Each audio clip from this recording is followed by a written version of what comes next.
کیا تم نے نہیں دیکھا کہ اللہ آسمان سے پانی نازل کرتا، پھر اس کو زمین میں چشمے بنا کر جاری کرتا، پھر اس سے کھیتی اگاتا ہے جس کے طرح طرح کے رنگ ہوتے ہیں، پھر وہ تیار ہو جاتی ہے، پس تم اس کو دیکھتے ہو کہ زرد ہو گئی ہے، پھر اسے چورا چورا کر دیتا ہے۔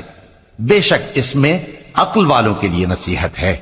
بھلا جس شخص کا سینہ اللہ نے اسلام کے لیے کھول دیا ہو، سو وہ اپنے پروردگار کی طرف سے روشنی پر ہو، تو کیا وہ سخت دل کافر کی طرح ہو سکتا ہے؟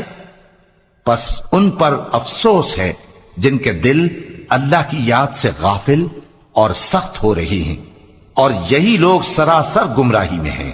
اللہ نے نہایت اچھی باتیں نازل فرمائی ہیں، یعنی کتاب جس کی آیتیں باہم ملتی جلتی ہیں اور دہرائی جاتی ہیں۔ جو لوگ اپنے پروردگار سے ڈرتے ہیں ان کے بدن کے رونگٹے اسے سن کر کھڑے ہو جاتے ہیں، پھر ان کی کھالیں نرم ہو جاتی ہیں اور دل بھی نرم ہو کر اللہ کی یاد کی طرف متوجہ ہو جاتے ہیں۔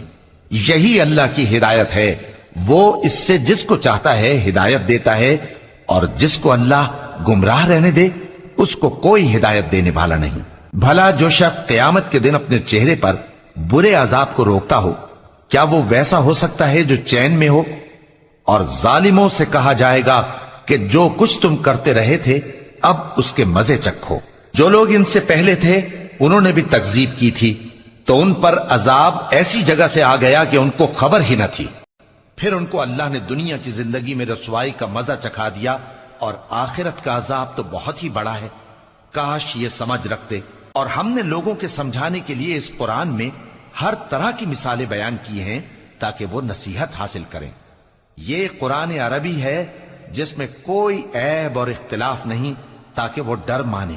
اللہ ایک مثال بیان کرتا ہے کہ ایک شخص ہے جس میں کئی آدمی شریک ہیں مختلف مزاج کے، اور ایک آدمی پورے کا پورا ایک شخص کا غلام ہے۔ بھلا دونوں کی حالت برابر ہے؟